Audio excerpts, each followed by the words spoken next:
यानी कि कोई गुरु बन कोई लोग की चर्चा निमन नइखे हो। देखी दीदी, हमनी के सीखे के बा। गुरु और शिष्य, शिष्य के मतलब होखेला सीखल, गुरु के मतलब होखेला ज्ञान देहल। तो हमनी के तो चालाक बानी ना। साहब बहुत अच्छा से कहनी कि आन्हर गुरु बहिर चेला, मंगाइल गुड़ ले आइल ढेला। हमनी के बुर्बक बन के ओ गुरु शिव के मतलब कि चेला बन के हमनी के 3 गो काम करे के बा, ठीक नु। कैसे हमनी के चालाक बन जाइल जाई तो महादेव तो जानम कि ई चालाक बारी, तो इनकरा के हमरा ज्ञान दे के का जरूरी बा। तो हमनी के बुर्बक बन के वो गुरु शिव में लागल जागल रहे के बा। हमनी के चालाक बन जाइल जाई तो उ तो गुरु बानी ज्ञान देवेला। हमनी के मन में जगह पढ़ल जाई, जवना भाव से पढ़ल जाई वही भाव से नु गुरु शिव पढ़ाए। चली दीदी रउआ बोली। तो उहे मैंने कहा तनी कि यहाँ लोग 3 सूत्र पर हम बतैले बानी जे पहले में दया मांगे में लोग माने अभी उहे समझतानी लोग। आ दूसरा में हमने एक दूसरे को अपने में प्रणाम कल जाई, एक दूसरे के जोड़ल जाई, नाम के घोषणा कल जाई, नया हमनी के बतावल जाई, आई सप्ताह की चलावल जाई, ईमानदारी से 3 सूत्र के काम करे के। तो सब हम भी समझल बानी लोग, करत तानी लोग। एक आध घर बिछड़ल बारी बकरी सब हम भी करत तानी लोग। तो साहब के बानी 3 सूत्र बा तो ईमानदारी से चलावल जाई, आ भोजन दियल जाई, राजे रानी के कथा कहल जाई। हम देखे थोड़े गइल बानी सो, आ साहब के तो कहानी हम जानत तानी सो। जितना बस जान तानी सो उतना बस साहब के बारे में चर्चा कल जाई, गुरु के बारे में चर्चा कल जाई कि गुरु नाम के नहीं कमाल के बानी 3 सूत्र के पालन कर के देखल जाई, तब न जानल जाई, तब न एंगा मतलब कि अनघाई से ढेला कहाँ मारल जाई, जानल जाई उतने पर कल जाई, ना जानल जाई तो ना कल जाई। 3 सूत्र के नियम इहे बा जे बच्चा के छोट बड़ सबे के दिल में उतारे के बा, 3 सूत्र के पालन करे के बा, अपन एक दूसरे से जोड़े के बा, सप्ताही जौन बतन चलावे के बा। आ जौन लूर नहीं के तौन मंजू दीदी के बोलाई, अपन सीखी, मीटिंग कराई, सब अपन चलावल जाई, देखावल जाई, बच्चा सियान के समझावल जाई। हर एक जीव के दिल में बसी हुआ का गुरु जी जो सब लोग शिव करो, अपन जहाँ रहता है दया मांगो, वहाँ से प्रणाम करो, एक दूसरे से जोड़ो। ये तो हम समझाइए। बहुत अच्छा। चलिए आज कहनी हम मंदिलिया पर भवनो बनल बनी, ओकरा के मोटिया बराबर ओकरा के साफ कर दिया जाए में मोटिया बराबर को के कनी जे मोटर चला के पानी मार दे जाए तो बराबर बढ़ जाई, आ ओही में चर्चा हुई, मंदिर में ना हुई ना। तो मीटिंग हुआ राखल जाई, रो मीटिंग बैठक एगो वहाँ लगा दिए। उ रामचंद्रपुर में पड़ जाता तो वहाँ एगो रामचंद्रपुर में नहीं थे, रामपुरवा में बा, रामपुरवा भय। अच्छा तो ठीक बा, वहाँ एगो बैठक डाल दिए। काहे से बैठक डालल जाई तो बहुत अच्छा रही। हाँ, साप्ताहिकी अपना अपना घर में करम लोग, अब बैठक वहाँ रही तो बहुत अच्छा रही दीदी। काहे से कि दूर दूर के गुरु भाई गुरु बहन आई लो तो गुरु शिव से जुड़ी लो का। हमनी के ये नु करे के बा। साहब के का मन बा कि एक दूसरे में फैलाव करो।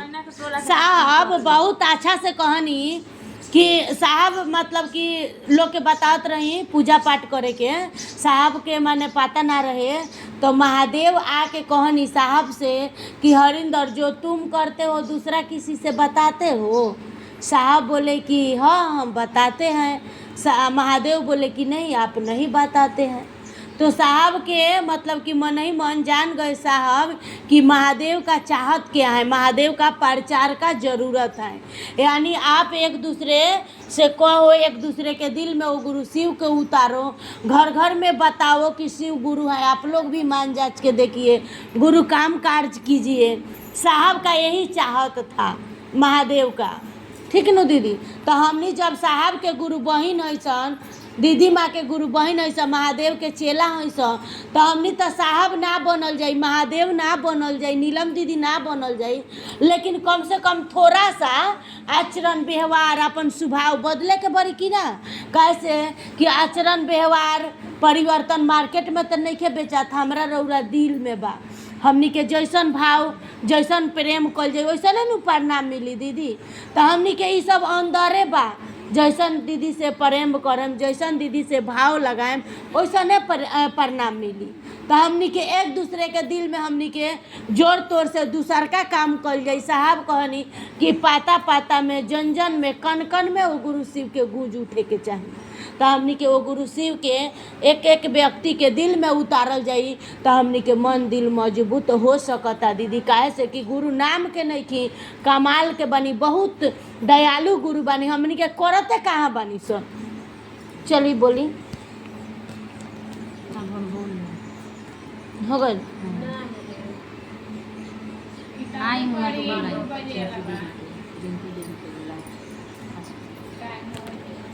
आई दीदी आई महादेव के मंच पे मंच आई ना पहले अपन विचारा दिन कर दे ना मोबाइल आवा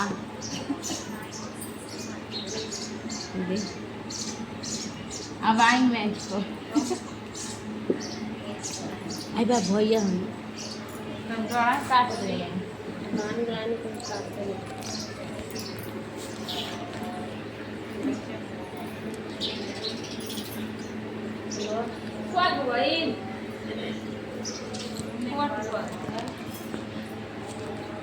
कटर बा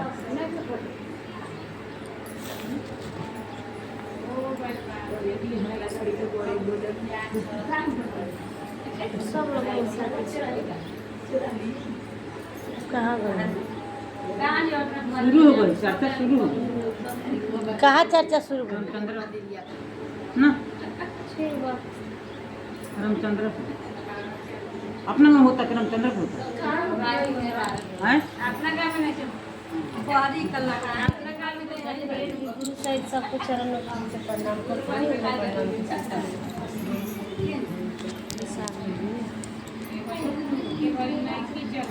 देखियो दीदी, हमनी के तो मन समझल नहीं खे, अभी मन समझ जाए तो बाकी कुछ ना रह जाए। मन समझल नहीं खे हमनी के, मन समझ जाई तो कुछ बाकी ना रही।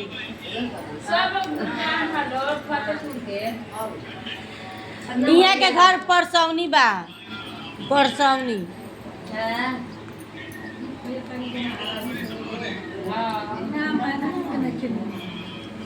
तो देखी दीदी, हमनी के 3 गो काम मिलल भाई, 3 गो काम हमनी के हर हाल में करे के बा दीदी। हमनी के इतना चिंता बा, इतना चाहत बा जे हमनी के अपन काम करे के बा, वैसे ही महादेव के काम करे के बा दीदी। ये दुनिया में हमनी के महादेव के अलावा कुछ नहीं खे, जे बानी से महादेव हमनी के बानी। तो दीदी हमनी के हर हाल में जोर तोड़ से महादेव के काम करे के बा। हमने केकरा दुनिया में बानी सा, महादेव के दुनिया में बानी सा, केकरा धरती पे बानी सा, महादेव के धरती पे बानी सा। हमनी के पेनहल ओढ़ल खायल पियल सब महादेव के बा दीदी। हमनी के कुछ नहीं खे। एक बार महादेव चाहे तो घर बनैले बानी से इतना सुंदर, महादेवे देले बानी तो बनल बा। ई किराया के मकान बा दीदी। हमनी के कुछ कामे ना आई, धन धरती धन संपत्ति बाल बच्चा कुछ हमनी के आपन नहीं खे, सब महादेव के बा। महादेव अपना मन से देले बनी, अपना मन से राखे, हमनी के मन से कुछ ना होई। तो देखी दीदी, हमनी के 3 गो काम जितने बढ़ावल जाई उतने सही रही। आ हमनी के कोनो दीदी चले के तैयारी होता नहीं, कोनो दीदी पीछे से टांग खींच देता नहीं, तो दीदी ठीक नहीं थे। हमनी के कहे के बाद जितना दीदी हमनी के दिल में अंदर अनुभूति लौकता, नजर से लौकता, हमनी के ऊपर अनुभूति आवता, तो हमनी के हर हाल में बताए के बा। कोई गुरु काम कर में जाई तो अपन अनुभूति बताई, जे कोनो दीदी लोग के दिल मजबूत होई, जोर तोड़ से वो दीदी लोग काम करम लोग। अगर जो हमनी के ना बतावल जाई, आ हमनी के राजा रानी के कहानी कहल जाई, भजन कहल जाई, गावल जाई, तो दीदी कहम लो जो हमू भजने कायम, हमू राजा रानी के कहानी कहेम। आ हमनी के जितना अनुभूति मिलल बा उतने अनुभूति लेके चल जाई, उतना ही दीदी लोग के मन मजबूत होई, उतना ही दीदी लोग गुरु काम कर्ज करम लोग। तो हमनी के दीदी कोनो काम काज नहीं खे हो। हमनी के सुबेरे से उठो तनी सा दीदी, पहले हमनी दाया मांग ले तनी सा, ओकरा बाद हमनी के कह तनी से हे महादेव जी, ई हम घर बाहर जातनी, ई राउर काम हमार ना, हमरा के अच्छा से घरवा बाहर वाली, हम बर्तन धोए जातनी, हमरा से बर्तन धोवाली, चाहे खाना बनावे जातनी, कहे जे हे गुरुजी, हे साहिब श्री, हमरा पर साथ सहयोग दी, मदद दी, जे हम खाना अच्छा से बना ली, हमार काम हाली हाली हो जाए, जे राउरो काम हम करी। देखी दीदी हमें कुछ हमनी के काज नहीं खे, कुछ हमनी के सोचे के नहीं खे।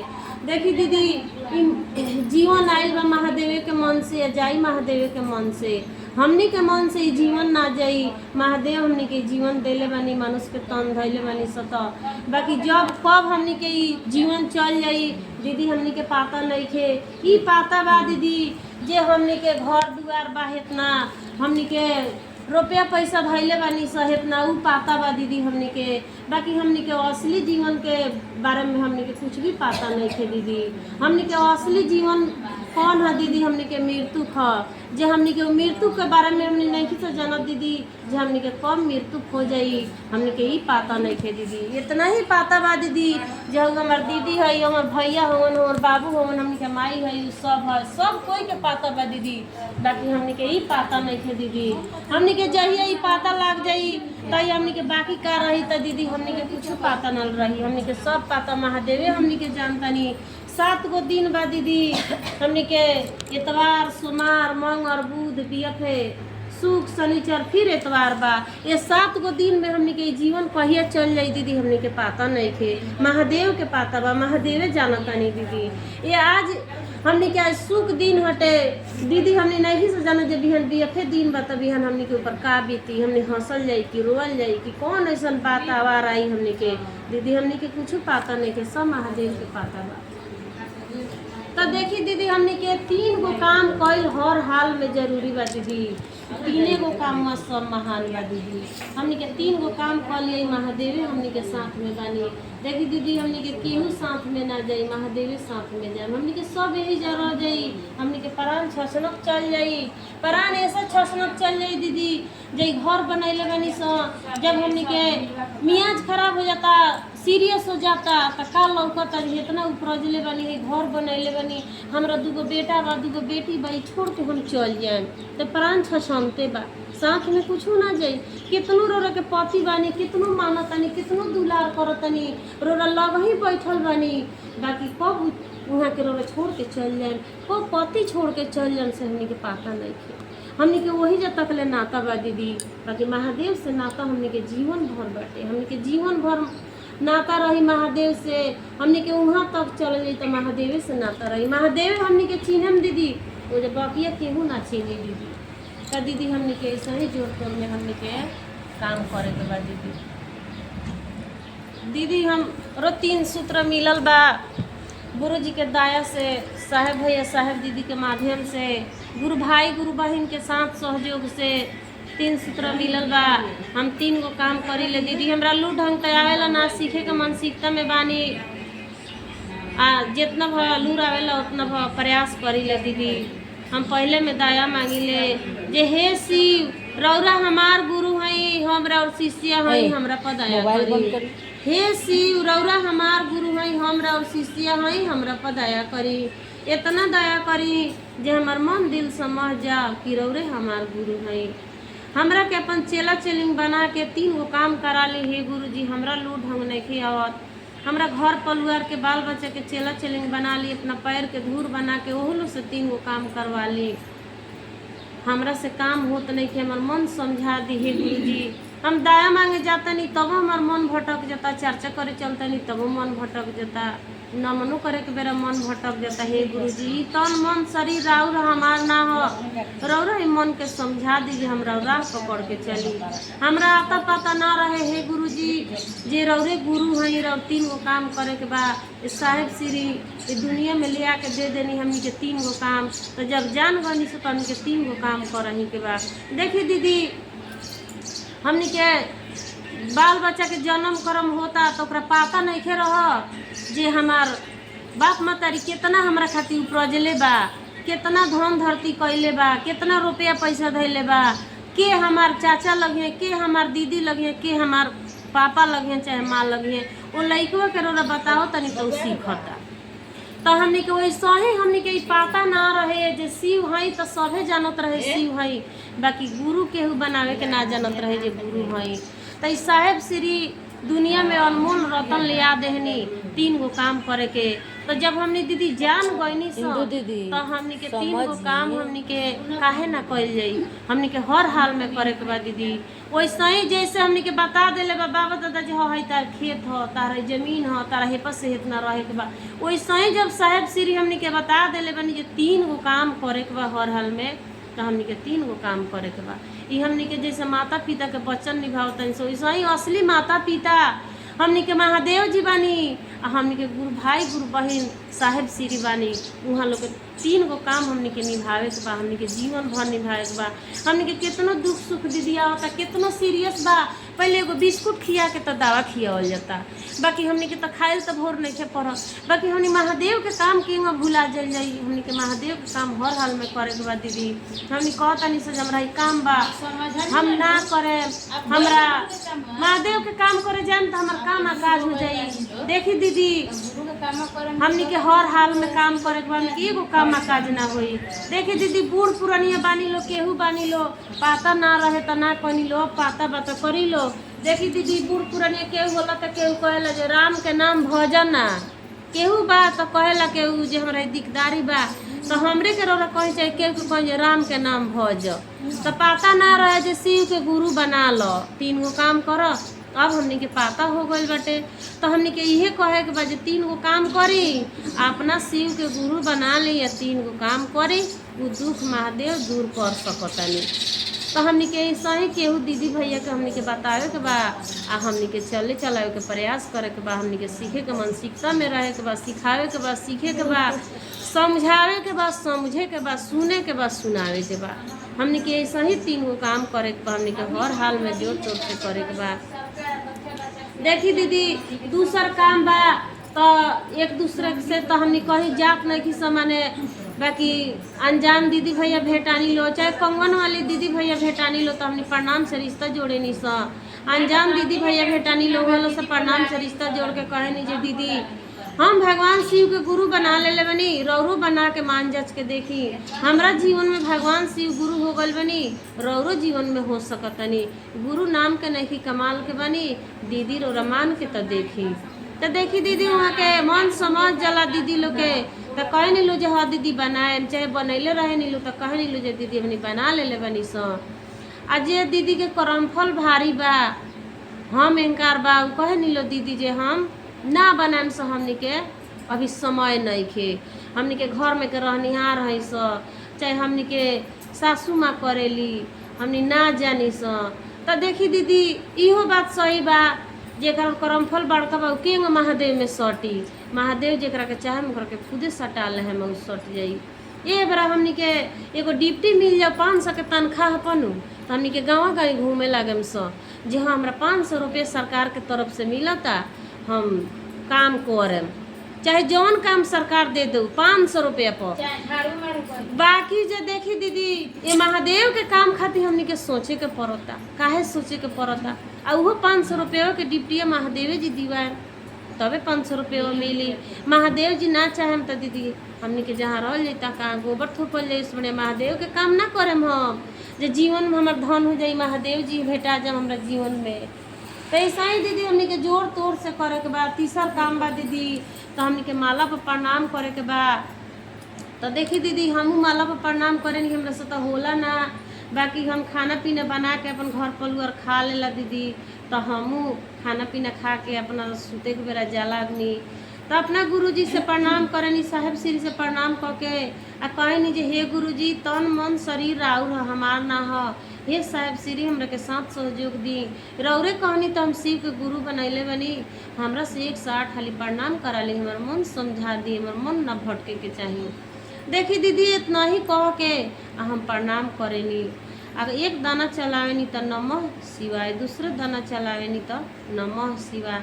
देखी दीदी 108 दाना चलावेनी आ नमः शिवाय करेनी, दिल से आवाज आवेला जे नमः शिवाय, मन ही मन सोचे नहीं जे अपना गुरु के चरण में हम प्रणाम करे बैठल बनी।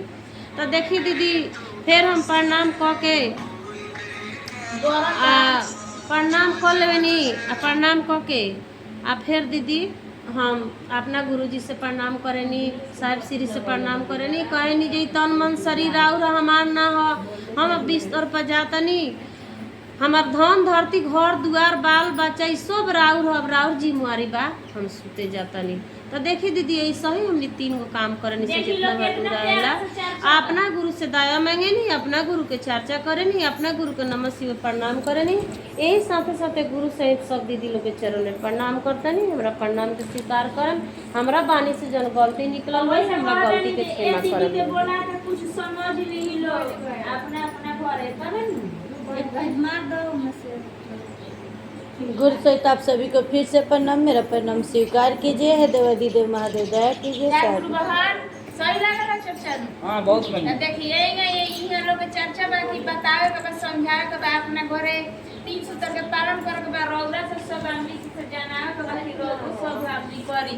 अभी यहाँ 5 गो भोजन गा देम सरवा घर में तो ई ठीक ना ना तो रामचंद्रपुरा लावेला लुनी तो उहों के भइयो आइले मुना भैया नी तो उहों के माने 4 गो 5 गो भोजने गए आ यू बहिनो जी लो आवेला लो उहो लो भोजने गावेला तब शुरू कर लाल डाय ना जान शुरू करला लो कावना बेरा लास्ट में बजरंग बली के जब एथियो खेला गेला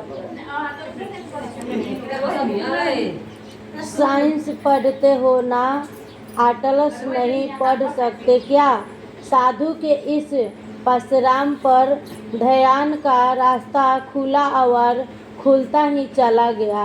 बाबूजी को जमुई स्थानांतरण का पत्र मिला। शासन का जहाँ आदेश होता है वहाँ जाते बच्चे भी वहाँ साथ आगे। एक दिन दफ्तर का काम निपटा कर बाबूजी जल्दी घर आ गए थे।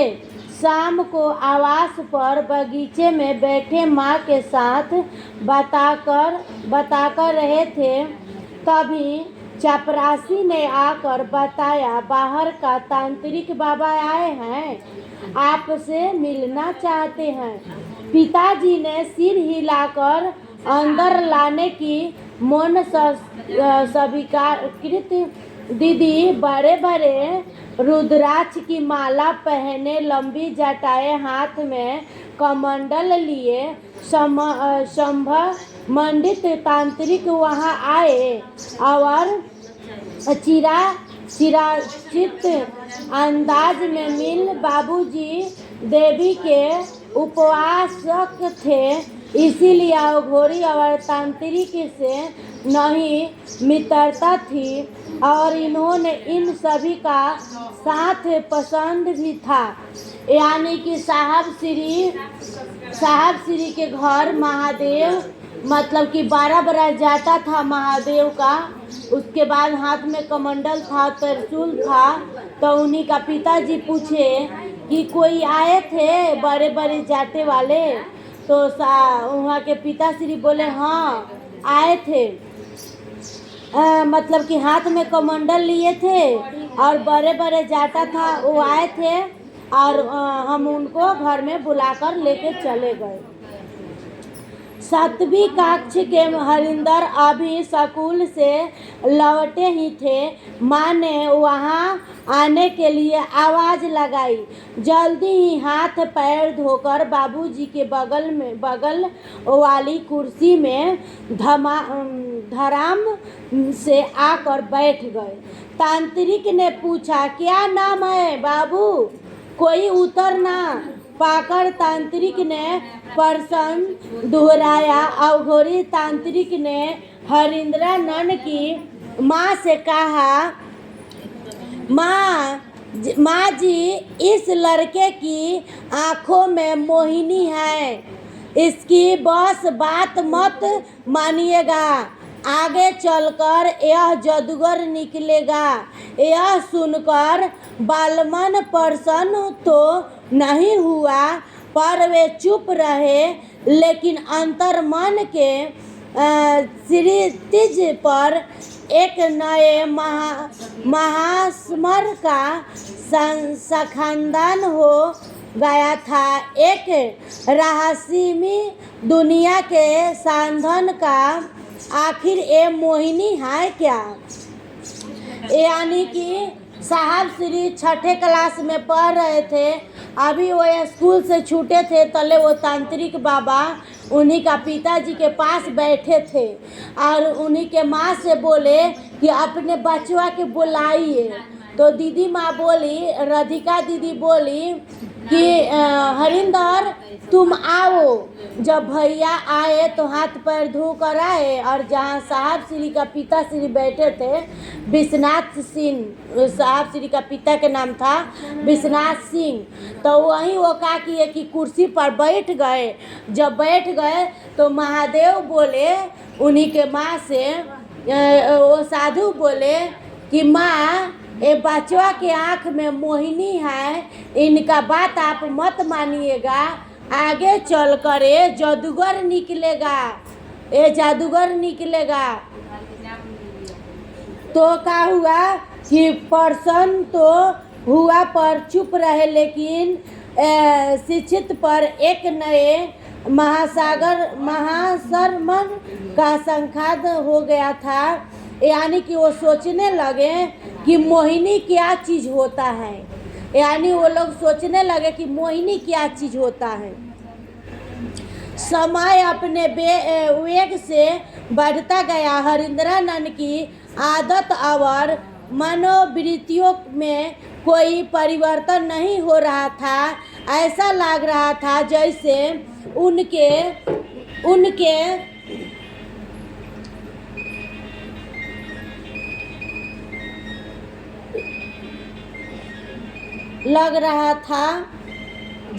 उनके भीतर लौकिक अन्वेषण का कोई आशा दीप प्रज्वलित हो रहा हो।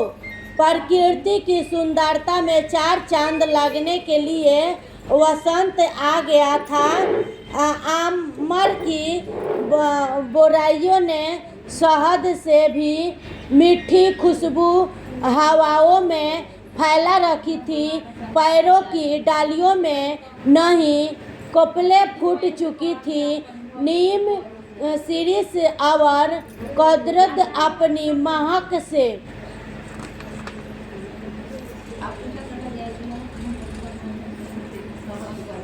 वातावरण में नासा घोल रहे थे।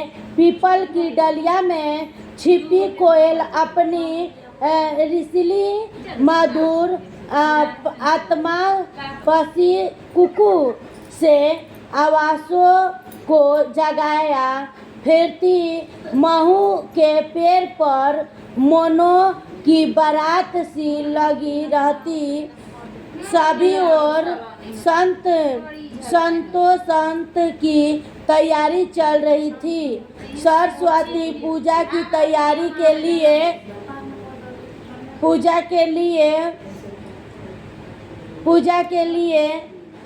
स्कूल में 1 रुपया चंदा देना था। सुबह में दाखिल हुए। इन्होंने देखा कि वे किसी से बात कर रहे थे। वहाँ बैठा व्यक्ति कागज के एक टुकड़े पर कुछ लिखकर उस जला रहा था। फिर जले हुए टुकड़े को अपनी बाईं बाह पर रगड़ने लगा। अनजानवी दूसरा कागज के टुकड़े को रगड़ते ही उसकी बाह पर तारीख भर आई। कमरे में जो घटित हो रहा था उसे देखकर उनकी आंखें उत्सुक हुई, किंतु ना जाने किस कारण अचंभित बालमन सहसा कह उठा, बाबूजी क्या ठग के चक्कर में पड़े हुए हैं? आंगन तुक के प्रीतिश ऐसी तीखी टिफिन बाबूजी को अच्छी नहीं लगी। इन्होंने फौरन चंदे का 1 रुपया देते हुए कहा, आप स्कूल जाइए। यानी कि साहब श्री स्कूल में जाते थे तो कुछ का चंदा लगा हुआ। साहब श्री का पिता श्री बोले कि ले जाओ, 1 रुपया आप चंदा में दे दीजिएगा, आप जाइए। उत्तल सूर्य पैरों के ओटों में छुपा रहा था। संध्या अभी रात का दुआरा रोके खड़ी थी। पंछी अपने घरों को लौट रहे थे। विद्यालय से लौटे हरिंदर ने किसी की सुबह जादू टोने वाले व्यक्ति उनके घर के बरामदे में बैठा है। बाल मानव भावों के अद्भुत उद्वेग पानी के बुलबुलों की भक्ति उठ रहे थे। सामा रहे थे। रात्रि का दूसरा प्रवाह आरंभ होने वाला था। बाबूजी खाना खाकर अपने कमरे में जा चुके थे। अंतकुरिया भी खाना खा चुका था। हरिंदर कुछ जानने समझने की जिज्ञासा लिए उस जादू टोने वाले व्यक्ति के कमरे में जाते हैं। उन्होंने एक खरीका यानी टूथपिक लगाने को कहा। इन्हें नौकर से मंगवा लेना को कह दिया। अपना परिचय बताते हुए बाबूजी अतिथि ने कहा कि आप स्कूल में पढ़ते हैं। मैं भी विद्यालय का अध्यापक हूँ। यह सुनकर शरारत और बचपन की फुहराता ने कितना ला तो दिया, लेकिन भीगे हुए झाड़ू का उन्होंने बाल मनोविज्ञान की शरारत के भाप लिया था। झाड़ू के कितने को कौन में फेंक दिया। फेंकते ही हरिंदर ने देखा कि वह कितना नहीं एक सांप है। भयंकर बाल चिल्लाते हुए चौक पर बैठे मोटे अनगुत के शरीर पर, यानी कि कुछ समझ नहीं आवत। साहब श्री 6 साल का था। वो स्कूल में पढ़ने गए थे। क्या हुआ कि उनके मास्टर बोले कि आप बाबू सर का किए, साहब का सर खाना खा लिए। उसके बाद बोले कि आप एक झाड़ू का खोरिका ले आइए। साहब श्री से वो बोले उन्हीं का सर कि आप एक झाड़ू का खोरिका ले आइए। साहब श्री मन में अहम अहंकार कुछ नहीं रखे, लेकिन क्या किए, साहब ये नहीं समझे कि हम एक अफसर का लड़का था, हमसे एक काम करवा रहा था। क्या हुआ कि साहब श्री गए और झाड़ू में से एक खोरिका लेकर चले आए। साहब श्री क्या किए कि दे दिए वो अपने सर को। जब वो दे दिए तो उन्हीं का सर क्या किए कि मतलब कि वो फेंक दिए। जब फेंके ना तो बहुत अच्छा सांप हो गया। वो खड़िकवा सांप हो गया, मोट सांप हो गया।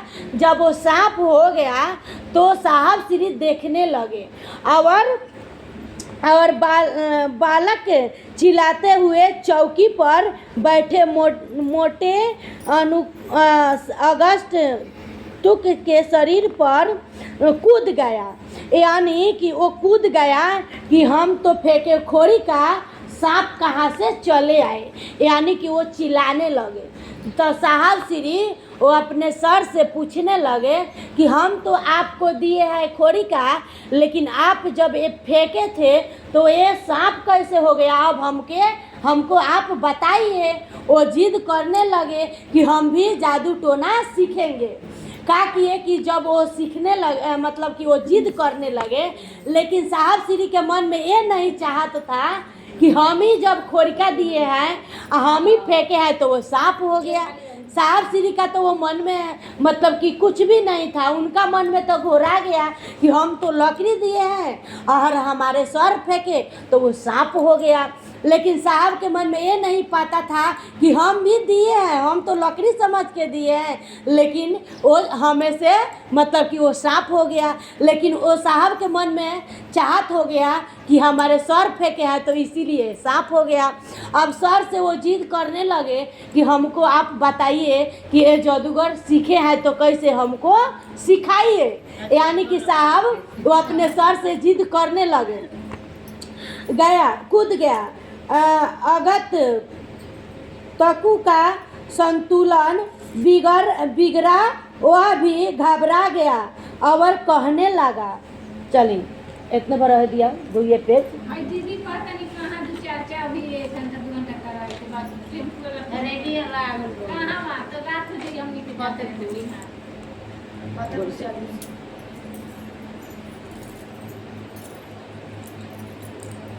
जादूगर तो ये है जो बैठी है। चलिए गुरु के दया से साहब दीदी माँ के आशीर्वाद से हमरो 3 सूत्र मिलल बा। चले चलावे के प्रयास में बानी, सीखे के मानसिकता में बानी। हमारा तो लू ढंग बाना, रउआ सबन के बीच में हम सीखे आयल बानी। शिष्य के मतलब होला सीखल, गुरु के मतलब होला ज्ञान देहल। तो हमनी के अपना गुरु के स्कूल में बैठल बानी सन, तो हमनी के मन में जौन सोचल जाई उ हमनी के महादेव जरूर कर सकतनी। काहे से साहब कहनी कि ये धरती पर बहुत लोग गुरु बा। दर्जी गुरुए हवन, डॉक्टर गुरुए हवन, पकिटमार गुरुए हवन, जे ड्राइवर बा गाड़ी चलावता उहो गुरुए हवन। हम रउरा एगो अपना बच्चा के गुरुए बानी दीदी। तो हमनी के पकिट मार के लगे जाए जाए तो उ पकिटे मारे के सिखई हन, डॉक्टर के लगे जाए जाए तो इंजेक्शन देवे के सिखई हन, ड्राइवर के लगे जाए जाए तो उनकरा तो गाड़िए चलावे के नुलूर बा, तो हमनी के गाड़िए चलावे के नु सिखई हन। आ हमनी के शिव यानी ईश्वर उ महादेव गुरु हई, सबके गुरु हई। काहे से कि वो गुरु शिव के लगे चलल जाई तो जैसन शिव बानी वैसन हमरा रउरा के शिवे बनाए। तो हमनी के अपना गुरु के शिव के स्कूल में एडमिशन भइल बा। हमनी के जवना भाव से पढ़ल जाई वो भाव से हमनी के महादेव पढ़ा सकतनी। रउआ जाने कि हम भजनहिया बन जाई तो हमार महादेव उहो बना दीहन। रउआ चाहम कि हम राजा रानी के कहानी करे वाला बन जाई तो उहो महादेव बना दीहन। तो हमनी के उ सब कुछ नहीं के बने के बा तो शिव के शिष्य बने के बा। अपना गुरु शिव से हम दया मांगी ले कि हे शिव रउरा हमार गुरु हई, हम राउर शिष्या हई, हमरा पतनी दया करी, ऐसन दया करी कि हमार मन समझ जाओ कि रउरा हमार गुरु हई, हम राउर शिष्या हई। देखी दीदी दया के मतलबे होला कि हम कुछ नहीं मांगत, बस हमरा पर रउरा दया करी। आ जे समझे वाला बा मानी कि दया में सब कुछ बाटे। जब हमनी दया मांगतनी सन तो उ महादेव हमनी के अंतर्यामी बानी। हमार महादेव सब जानतनी कि हमरा चेला के काथी के कमी बा, काथी के कमी नहीं खे, उ सब जानतनी दीदी। तो दया ऐसा ही मांगी ले। ओकरा बात कहिले कि हे महादेव साहब दीदी माँ राउर बात पर अनेक दूसरे गुरु भाई गुरु बहन के लगे ले जाई तो हमरा वैसा नारी बुढ़बा के अभिमानी के बात मान के वो दीदी भैया महादेव की ओर चल सकेलो, महादेव महादेव कर सकेलो। तो दीदी ऐसा ही दया मांगी ले। दूसरा काम बा कि कहीं जाई ले तो हम कंगन वाली दीदी लोग के देखी ले तो प्रणाम करी ले आ कही ले कि ये दीदी हम अपना गुरु शिव से हम दया मंगनी है, रउरा मंगनी है। हमरा गुरु शिव में बहुत दया बा, दया के सागर हई, हमरा पर बहुते दया कइले बानी, बहुते। तनी रउरो लोग मान जांच के देखी लो। तो दीदी तो हम दीदी लोग से कंगन वाली दीदी लोग से ऐसा ही कहिले। ओकरा बाद जब वो दीदी लोग के ना आवेला तो गुरु के दया से हम समझावे बुझावे के प्रयास करी ले। आ ओकरा बाद जौन दीदी कंगन नहीं पहन ले वो दीदी से प्रणाम करी ले, प्रणाम करके रिश्ता जोड़ी ले। आ वो दीदी से कही ले कि ये दीदी हमारा जीवन में भगवान शिव हो गल बानी, कहीं रउरो हो सकतनी, तनी रउरा मान जांच के देखी। गुरु नाम के नहीं कमाल के बानी, हमरा पर बहुत दया दया कइले बानी, दया के सागर बानी, तनी मान जांच के देखी। तो दीदी के मन होई तो मनी हन, आ ना तो हमनी के उहाँ मन गुरु के दया से मजबूत हो सकता। उ दीदी सुना चाहे मत सुनस, हमनी के मनवा तो मजबूत हो सकता नु। साहब कहले बानी अपने शिव शिष्य बनी और एक दूसरे के शिव शिष्य बनाई, अपने सीखी और एक दूसरे के सिखाई। तो दीदी दूसर का काम हम ऐसा ही करी ले। तीसरा काम बा कि 24 घंटा में हम एक माला कबो प्रणाम कर ली ले, एक दाना पर जाइले मन ही मन सोची ले नमः शिवाय। दूसरा दाना पर जाइले मन ही मन सोची ले नमः शिवाय। नमः के मतलब होला प्रणाम, शिवाय के मतलब अपना शिव के। तो दीदी ऐसा ही हम प्रणाम करी ले। ओकरा बाद दीदी अजबा जप बा, जब गुरु याद आइले सांस ऊपर जाला तो नमः, नीचे आवेला तो शिवाय। सोची ले कि टुकी टुकी से प्रणाम करतानी। तो दीदी जब गुरु याद आइले, काहे से साहब कहले बानी शिवालय से शौचालय तक आप लोग लेटिंग में भी रहिए तो नमः शिवाय से प्रणाम कर लीजिए, दया मांग लीजिए। एमे कोई रुकावट नहीं है। आप कहीं है कहीं रहिए, गुरु का काम कीजिए। आप नहाए है नहीं नहाए, खाए कि नहीं खाए, वो गुरु शिव का दिल से याद कीजिए। हमारे महादेव प्रति पल हमको याद करते हैं, लेकिन हम ही लोग भूल जाते हैं। तो दीदी ऐसा ही हम अपने गुरु शिव से दया मांगते हैं। 3 काम ऐसा ही करने का प्रयास करते, होता तो नहीं है। अपना गुरु शिव से दया मांगी ले, चर्चा करी ले, नमः शिवाय से प्रणाम करी ले। इस साथे साथे सब दीदी लोग के प्रणाम, हमरा प्रणाम के स्वीकार करी। हे देवादि देव महादेव दया करी। बोली लो दीदी हे शिव रौरा हमार गुरु आई, हम राउर शिष्या आई, हमरा पर दया करी, ऐसा दया करी हमार मन समझ जा। रौरे हमार गुरु आई, हे शिव रौरा हमार गुरु आई, हम राउर शिष्या आई, हमरा पर दया करी, ऐसा दया करी हमार मन समझ जा। रौरे हमार गुरु आई। नमः शिवाय, नमः शिवाय। गुरु से तब सभी को